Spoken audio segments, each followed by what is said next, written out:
We are live 364 days a year. What are we doing here? If Dom turns at SummerSlam, I'm shaving my moustache off. I told you, if that happens, it's going. My lip is cold because of a stupid bet that I made on YouTube. Oh, good. Wrestle's better than Daniel Bryan. Bryan Daniels. Better than Okada. How do you not get 50 after Monday Night Raw?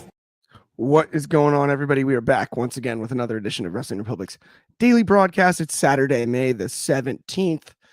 I'm fired up. This is weirdly like the first Saturday in a while. I feel like we aren't preparing for some sort of wrestling pay-per-view or whatnot. It's been a whirlwind of a last month, to say the very least.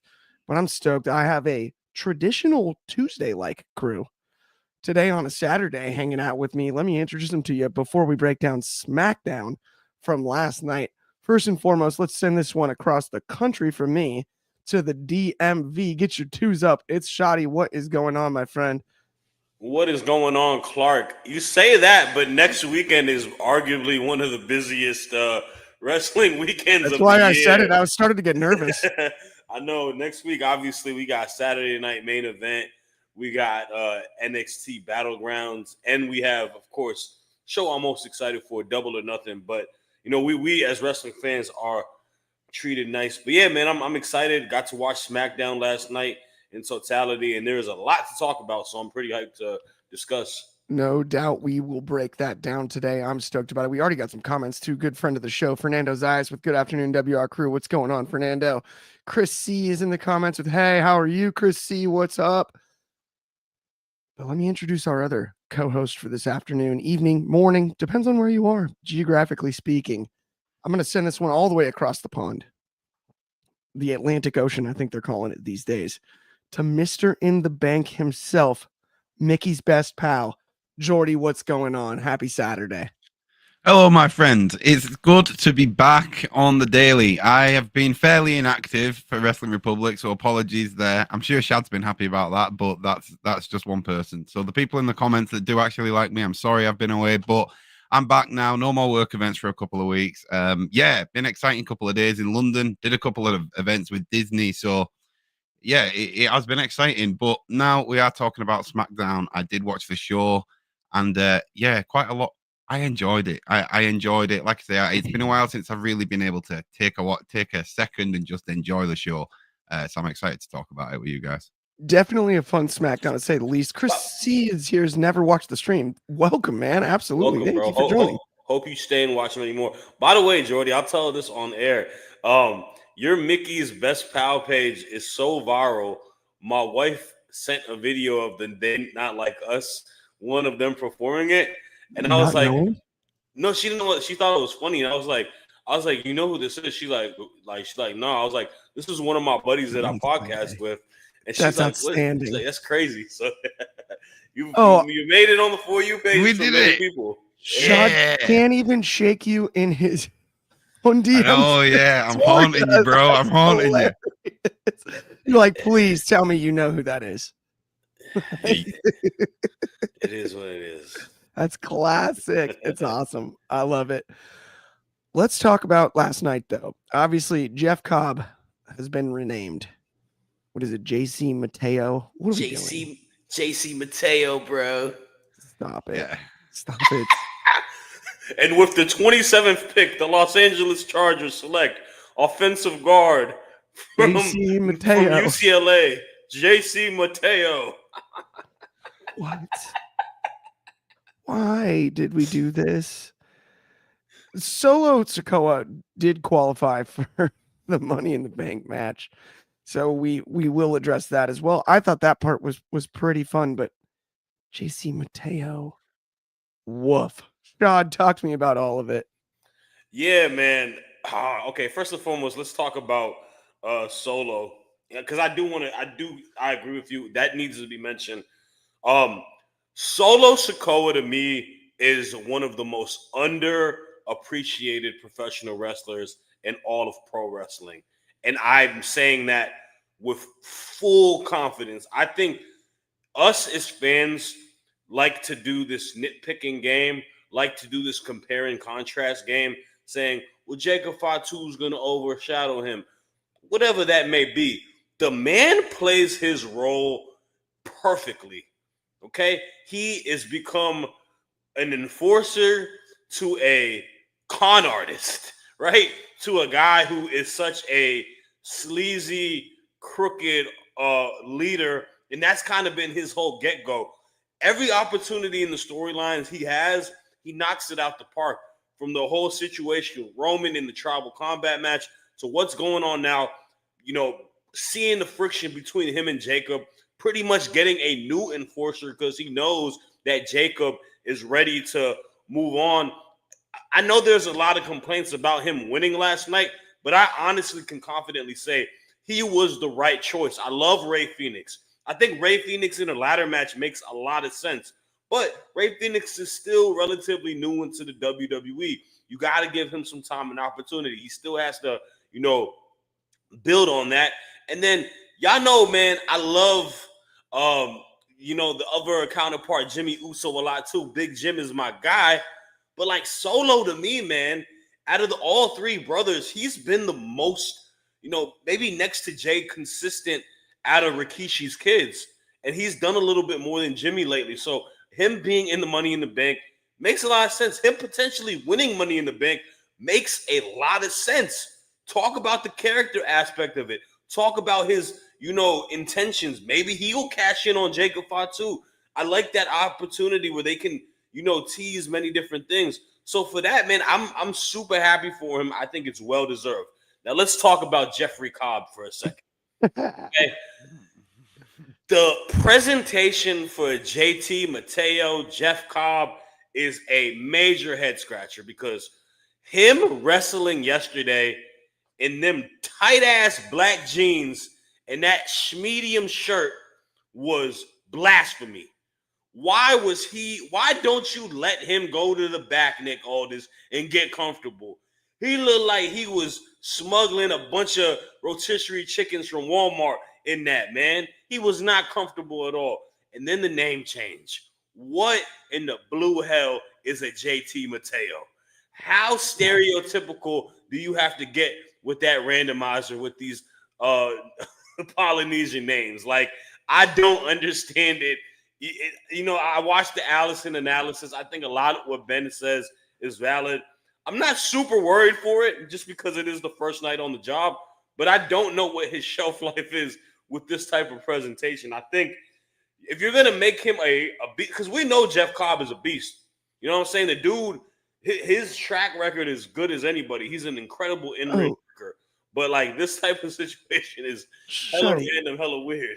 Shotty, the first thing I said when I heard the name change was like, why did we give the Olympic wrestler a name from Saved by the Bell?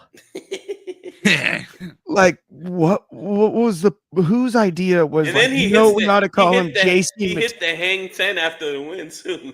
He did. I love that. Always hit the shocker, no doubt about it.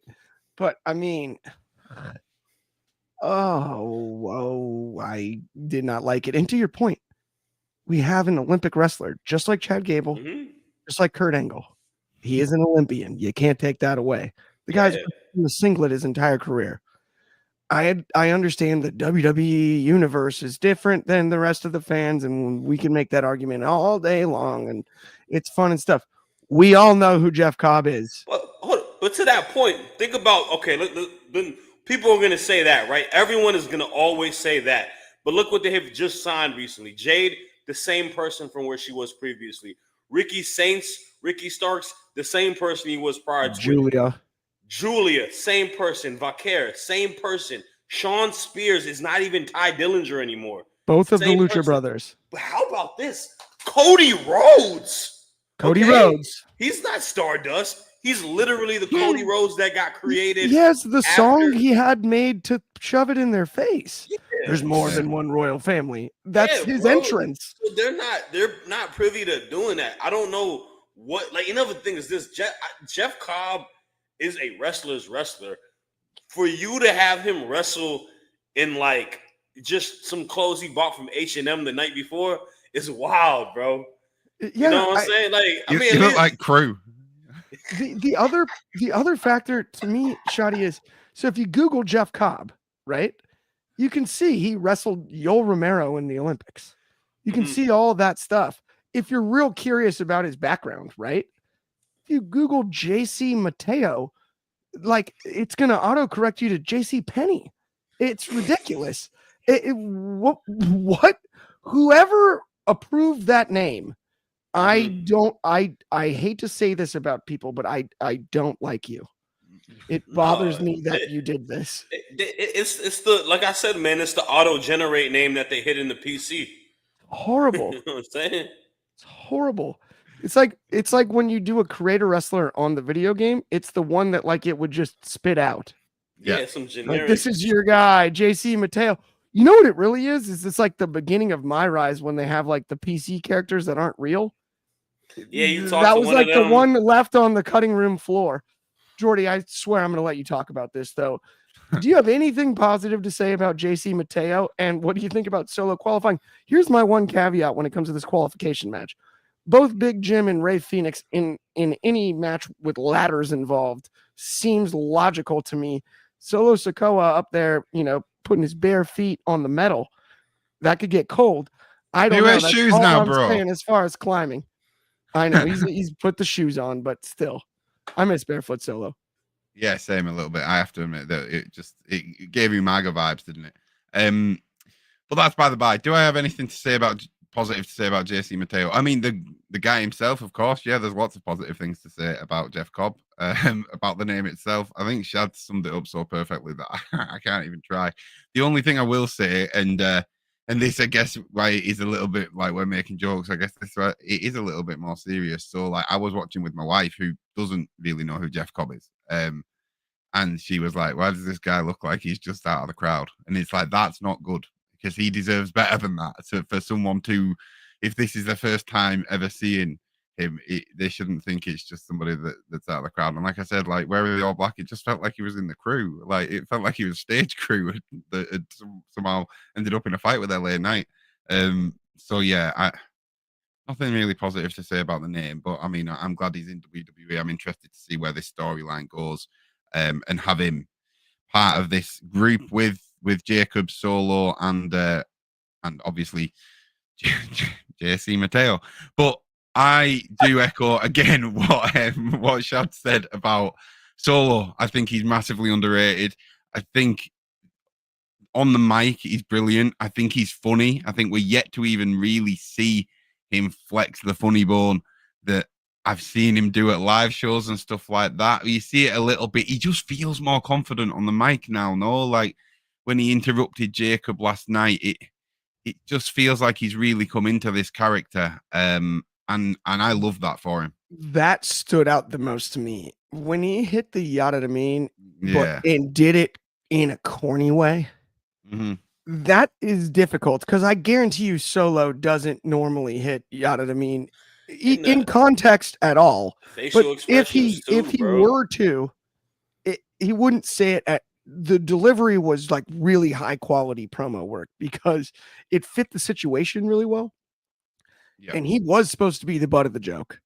100%. Like, dude, you sound so silly saying that, right? One thing that I will say as well, though, so this encouragement to get him to do the I love you Solo, I think personally, because of that, and because I think Solo is likable when he leans in that way, there's a tag run for Jacob and Solo down the line where they're going to be so over with the crowd and everyone's going to join in with the I love you Solo, and they'll both be doing the Yara mean. And I honestly think there's somewhere down the line Jacob and Solo are going to have a run together, but I think they're going to feud first. I just want a Keek the Sneak entrance song for Solo, Worse Than Life. Not for Solo, I'm sorry, for Fatu. Like, please do it. Get him, go full Bay Area. Like, let it happen. Bay Area hip hop is underrated, famous for like where everybody gets their slang and everyone knows it. Oakland doesn't get the credit they deserve, the East Bay and all of that. Fatu is using all of that to his advantage in the coolest way possible, and I think we need to honor that. But we've got some comments here really quick. Also, 1 second before you get the comments, if that is also JC Mateo's like that match between him and LA Knight did neither of them favors. LA Knight took a loss, which I am not very happy about because it's LA Knight and he's, you know, one of these guys that has been as over as he has. And it wasn't a win that made you get the full on experience of how good Jeff Cobb is. So that was a big whiff as well to me. I mean, I can't say JC Mateo without thinking AC Slater. Like, it's that bad, dude. He's Mario. He's Mario freaking Lopez. Saved by the Bell. He's Zach's best friend. It's like, it's just terrible. I can't handle it. But take it to the table. Chaos's secretary has yet to see the new intro. It is lit. Monster shout out, Chaos. How you been? Bobby Batito. What's up, Shad Clark and Jordy? How are you? He said Fraxium's been doing amazing on SmackDown. Makes sense. Yeah, the Jeff Cobb SmackDown debut felt underwhelming, and thank you, Fernando, for not having to make us say the name again. Oh, David. Yeah, it's JC Mateo. It's straight out of Saved by the Bell, basically. Mateo. And then Josh Markowitz in the comments as well, friend of the show. A lot of iPhones. Mad Solo won until I realized Phoenix is obviously being used for Worlds Collide, which is the same day. Oh, wow. I don't want any of them to lose is the thing with that match. Sense. I did not know he was on Worlds. That makes sense if he is on Worlds Collide. I mean, Ray Phoenix in a ladder match. I mean, just watch what he's done. With, I guess, by the way, doesn't the JC, now that David pointed it out and I'm seeing the letters, my brain just went, I guess it is Jeff Cobb Mateo. Yeah, that's what I again, just leave it as JC if you're gonna do that. I guess. I don't know. I mean, Solo made it cool because he just called him JC. I was like, just called him Big JC or something. JC just works. Abbreviating his name, but now we're back. Yeah, I don't even think Mateo is in his actual name. It's just Jeffrey Cobb. He doesn't even have a middle name. No, his name is Jeffrey Cobbu. Don't think he has a middle name. No, he doesn't have a middle name. I don't know where Mateo came from. I don't know. Mateo, I don't know. Something like that. So okay, let's move on to our next subject here. Let's talk about Alexa Bliss. Let's continue talking about the Money in the Bank qualifications. Alexa Bliss is going no friends, no new friends. No new friends. No new friends. No new friends. No new friends. Yeah, that's Alexa Bliss is on that vibe. 100%. She's going friendless here, but she did win a Money in the Bank qualifying match. She defeated Chelsea Green and Mia Yim, if you count the basket. I'm just saying. But and won, right? It was a triple threat, as was the other qualification match that we discussed previously. I like it. I don't understand why Alexa Bliss is so controversial. I've long felt that she was a star. I don't know if it's just like we're over the doll thing. I think that might be part of it. Like, let's stop it with the doll. I don't know, Jordy. Can you give me a little insight here? Yeah. And I'm not just saying this because I'm a huge Chelsea Green fan. I think some of the controversy is because Chelsea lost and everybody wants her in that match, and that's silly. Alexa Bliss is an incredible talent. She's just got back. Like she's just returned.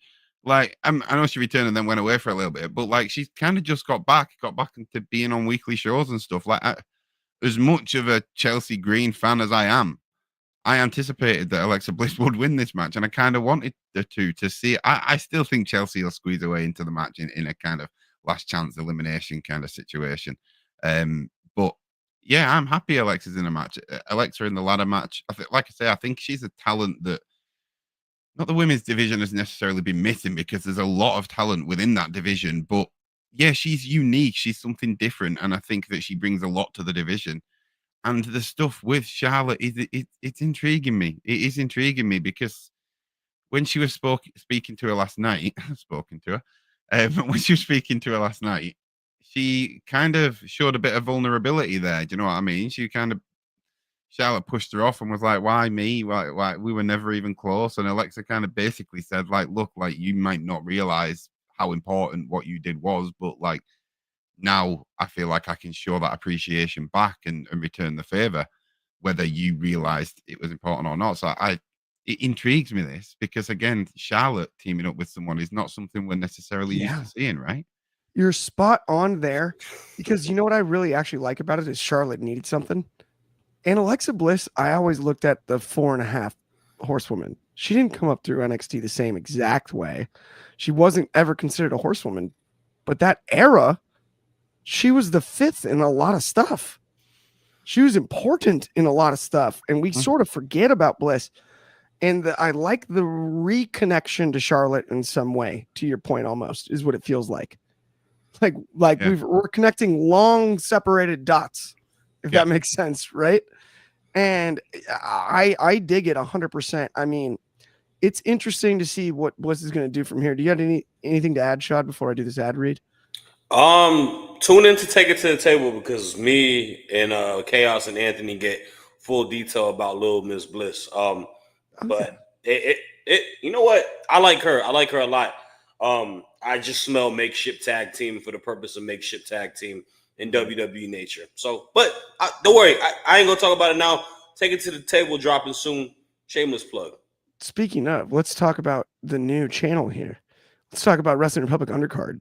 Subscribe to the second channel, Wrestling Republic Undercard, exclusive videos, clips, and more, sold separately, exclusively found there. You're going to see a little bit longer clips than you're going to see on the Reels over on Instagram. Please like and subscribe. You'll really enjoy it. There's a lot of great content over on Wrestling Republic Undercard, especially if you're looking for more after a show like this or anything else. And speaking of looking for more, if you haven't already downloaded the Etsy app, download the Etsy app on the App Store or the Google Play Store. Head to the upcoming stream section. The best part is you get to argue with the content creators and everything on that show. You get your time, couple minutes, whatever it may be. If you don't like what I said about Cena or Cody or anything, we can have a discussion about it. As long as you got a cell phone with a microphone, you don't even have to show yourself on camera if you don't want. Although we do always prefer that. It makes it more fun and interactive. But go ahead and, no matter what type of phone you got, head to the App Store, download the Etsy app. That's ITSY.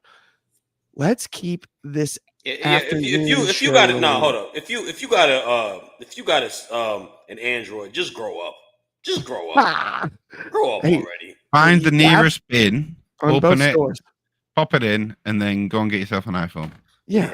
Stop ruining people's group chats. Yeah, dang it. Ugly green bubbles. Anyways, go. Stop ruining all these group chats. It's ridiculous. Every time. Okay.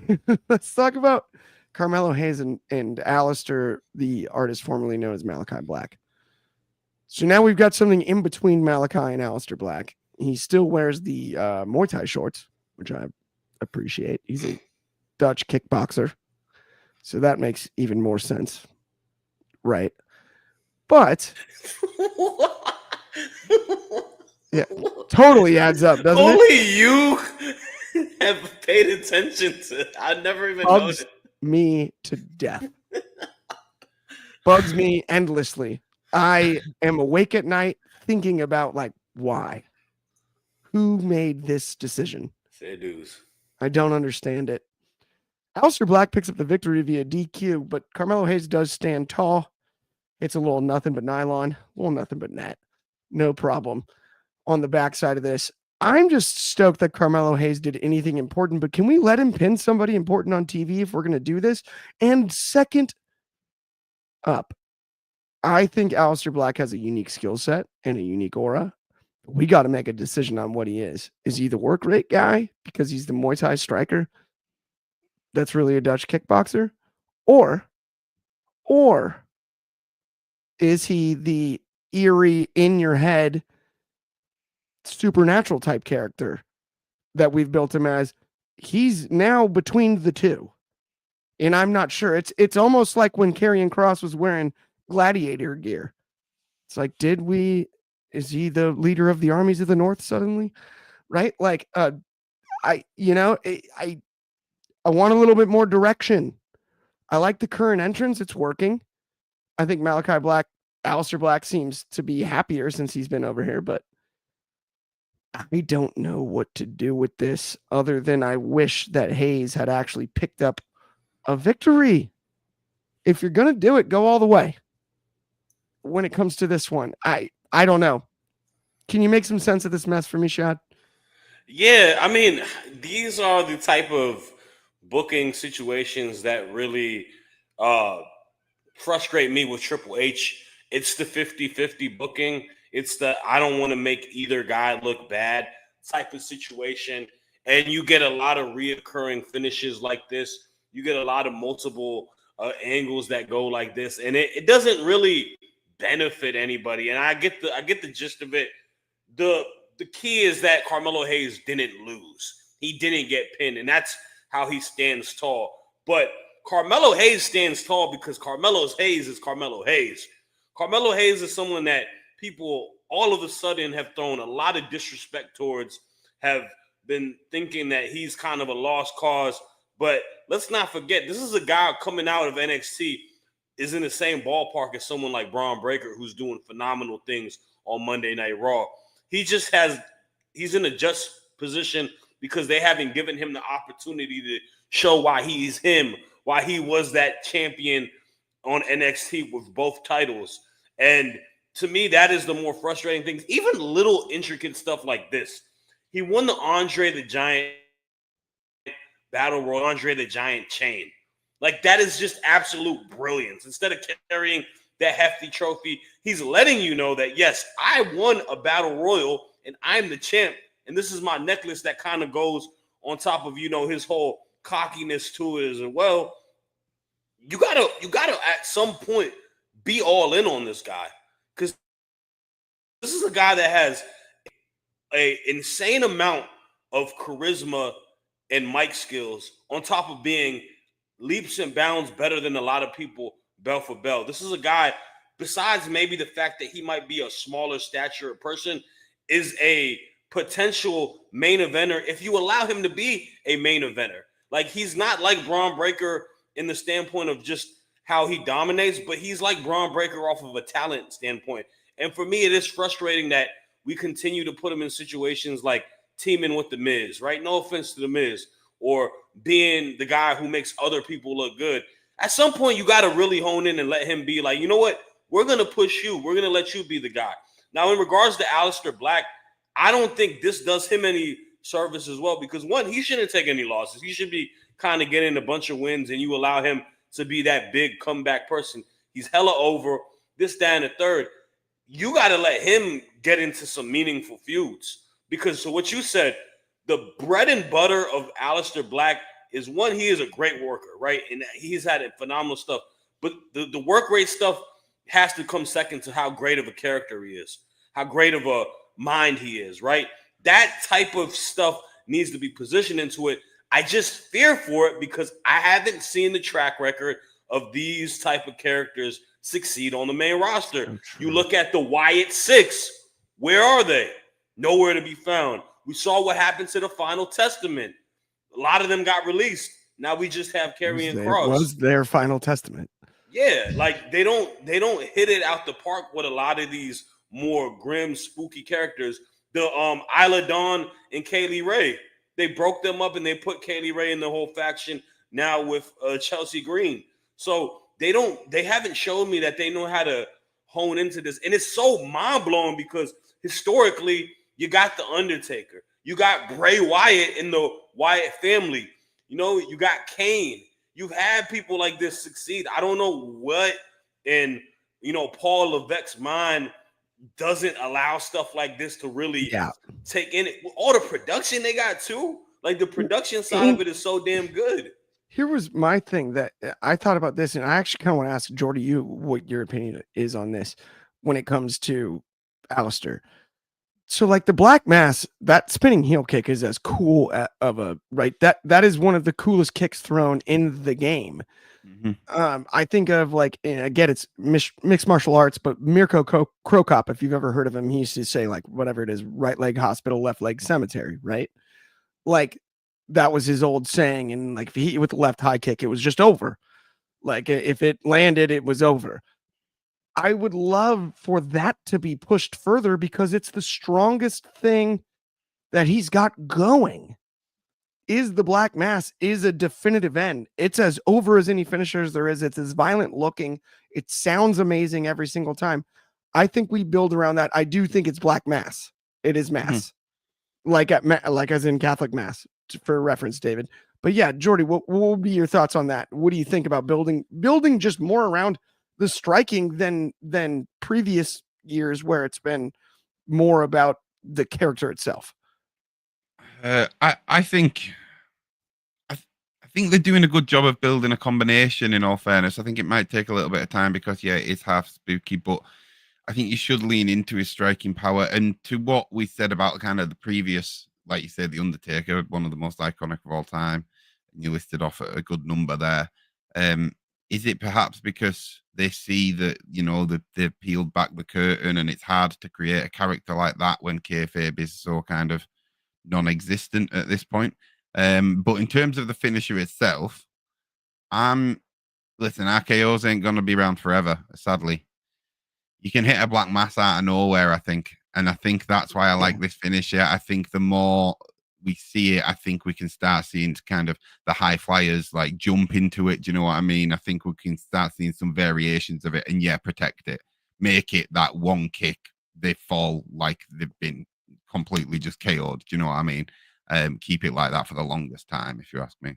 Yeah, like there's maybe just how you keep that aura. Well, you know what I mean?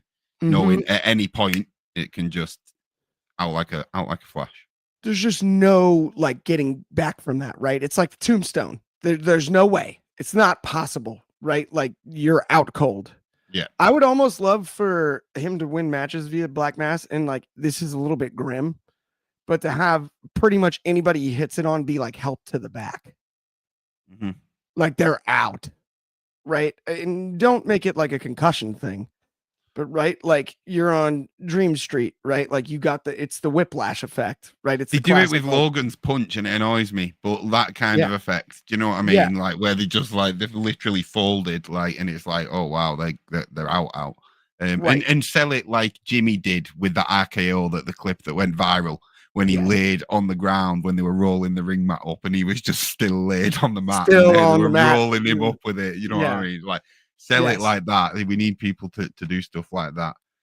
I love that. Okay, let's get on to our main event of the evening. The main event of the evening, afternoon. Depends on where you are. But I have my watch on, but I know someone else who does. Used to be Tiffy Tuesdays. Now it's a Tiffy Saturday. Because guess what? The prettiest moonsault ever on Nia Jax retains the title. The ultimate Tiffany Stratton truther is on this panel, so I can't even take time away from him. Yes, sir. Talk to me, Shoddy. Bask in the greatness of the PME. The most powerful drop kick of the century was displayed last night to Nia Jax, who, I hope you're good. Hopefully there's no concussion or anything. Hopefully you got enough stitches for the blood that was shedded, but I think people owe Miss Stratton an apology because the discourse towards Tiffany Stratton for the whole build to WrestleMania was that the moment was too large for her. The title was too heavy on her waist. And she got thrown into the Shark Tank and she wasn't ready to swim. Last night displayed pure dominance. You saw one of the best showings from a world champion in a title reign with Tiffany Stratton last night. And for those who want to say that, oh, well, her and Charlotte, a lot of that was Tiffany not being ready for the moment. She's silencing y'all now because the moment is not too small for her. Tiffany Stratton, with situations like this, with her back against the wall, she thrives. She's amazing. She's on a trajectory that could be at the top of the division. And I'm talking about in the top of the division in pro wrestling. And to me, it's just, why do we just, get so quick and antsy to say someone is not ready for it? They're not good enough. Y'all know she's good enough. We've seen the opportunity that she has in NXT and how she knocked it out the park. This woman has only been wrestling for less than 5 years in totality. And she's already one of the top of the division. To me, she is like the Anthony Edwards of the WWE. Ooh. She is a just rising star that you want to be the face of this company. And at some point, damn it, she is going to be the face of this entire company. Okay, because this isn't going to be the last title reign she has. She is going to be hoisting this championship multiple times to come. You saw pure athleticism, strength, everything. Her and Nia Jax have a incredible chemistry against each other. They wrestle some of the best matches. These are the same Nia Jax that y'all also write off and say that she's not good. Why they bring her back? That woman showed that she's a absolute irresistible beast, and she Fernando looked backing us up amazing here. too. This was Nia Jax's best match, and that's shoddy. This was one of the best women's matches in WWE all year, in my opinion. Yeah, right here too. This women's championship match was fire. I'm so with you. This is where I'm like confused as could be, Shad. And I'm gonna ask Jordy about it first, and then I think the three of us will break it down to end the show. But like, Sure. What did Nia Jax find opposite Tiffany Stratton that somehow Charlotte Flair couldn't? Let's talk about it. I hate to say that. I'm not trying to blame Charlotte, but based on what we saw last night, if you were like, hey, there's going to be a SmackDown main event with Nia and Tiffany Stratton, and there's going to be a Tiffany Stratton versus Charlotte Flair WrestleMania title match, which one do you think you're going to enjoy more? There's no chance I get that answer correct a month and a half ago. There's no chance. I'm just being truthful, right? There's no way. I would bet the other one. I'd bet the Charlotte one. I don't know what they found, but the chemistry in the ring is off the charts. I think it's a testament to both women, 100%. Both Nia and Tiffany. But man, Jordy, what are your thoughts on that? Like, what did we find lightning in the bottle on a Friday night that we couldn't find on a Saturday we were all looking a heck of a lot more forward to? I think it genuinely comes down to the fact that outside of the ring, I know that Nia and Tiffany are in fact friends. The ugly build-up that felt too unscripted and get a little bit personal on the build-up to Mania, and that just felt a bit rough around the edges between Tiffany and Charlotte. That's because I don't think them two necessarily are friends. Listen, I will say though, I thought Tiffany and Charlotte at Mania, the match itself, I did enjoy it. I'm not going to say I didn't enjoy it, but yeah, last night was a different level. And I think you're right. I think Tiffany is one of the best in the game, one of the best prospects in wrestling altogether. No matter which brand you work for, like she's one of them people, if she becomes a free agent, she's top of anybody's list. Like she's great on the mic, she's great in the ring. And I do think, look, she, like you said, she's only been doing it for 4 or 5 years, and maybe some people were unfair and criticized her in a probably nastier way than they needed to, but it doesn't surprise me that she would put on a more relaxed, more comfortable performance in the main event of SmackDown than she does at WrestleMania, going against someone who she, by the sound of it, this is speculation to an extent, probably didn't feel comfortable with in the ring, didn't feel comfortable with in promo exchanges, just didn't feel comfortable with when it's already your first WrestleMania as champion. That will add pressure, and that will kind of, wrestling fans are not as stupid as they can seem sometimes. People can kind of see that. But yeah, you need to give her time, because you're talking about one of the best, one of prospects in pro wrestling, full stop. 100%. Maybe in entertainment down the line, you know what I mean? She might be one that transcends wrestling, that goes on and ends up in a movie, or that might happen. Her gymnastics background and athleticism, her charisma, the combination is off the charts. I do think she got like heat early in her NXT run about not really knowing the business at one stage. She's overcome that, I think, on every step. That's what it makes the Charlotte part so odd. To your point, we're aware of the fact that Nia Jax is her close friend, right? And that's helpful, but I don't know. It's not an excuse. It's not an excuse. I thought it was a little bit of her and Jade wasn't bad either. True. Yeah, her and Jade was solid for sure. I mean, listen, like both of your points. This is what's interesting. Like during all of the Charlotte and Tiffany stuff, I was kind of like, it's probably both their faults, right? Yeah. Like it's somewhere in the middle. You know what I mean? I'm not going to blame anyone. After last night, I was a little like, okay, Charlotte, you couldn't figure that out? I feel like Tiffy's learned from it. I feel like it was a situation. It's like, right, am I going to let this bother me? Am I going to let it affect my, or I'm going to be like, you know what? I'm maybe going to prove someone wrong. Every feud past this point, I'm going to make sure I put in 115% to make sure that, you know what I mean? Sometimes it does take a little bit of that, and you can't change the past, but you can learn from it and be like, going forward, I'm going to make sure that this doesn't happen again. And you know what I mean? So I love this comment from Bobby. Tiffany Stratton versus Julia is going to be a fresh match in the future. By the way, that is something that was not on the topics. Julia is a new member of Friday Night SmackDown, and that is the juice that is needed for that mid-card division. Because I am sorry, Jordy, and I'm going to say this with you. Your girl has had a very underwhelming U.S. title reign thus far, and I like Zelina Vega, but I feel like they need more competitors for her to go against in that mid-card reign. And getting someone like Julia, that would be a fresh matchup for the U.S. title as well. None against Zelina Vega, by the way. I'm not putting that on her. Nothing. It's more so like, bro, why wasn't you have a 3-hour show? Why the hell wasn't she on the show last night? So true. With carrying the title these days, Chelsea Green's on the show, the ex-champion. Even if it's a backstage segment where like Julia comes out and like stares her up and down, and just to tease that as a potential matchup. Yeah, it just looks at the title. I will say though, guys, I think that's going to bring us to the end of today's show. And I do appreciate everybody that tuned in. If you haven't liked and subscribed, please do go over, get Wrestling Republic Undercard as well.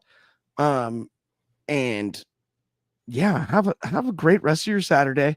Enjoy this weekend, because next weekend is going to be so wrestling filled. You won't be able to get rid of us.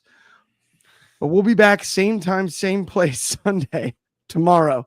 That's noon Pacific, of course, 3 o'clock on the East Coast, 8 o'clock in the UK, and 9 a.m. for my friends in Hawaii. I hope everyone enjoyed the show and have a great rest of your day. We will talk to you soon.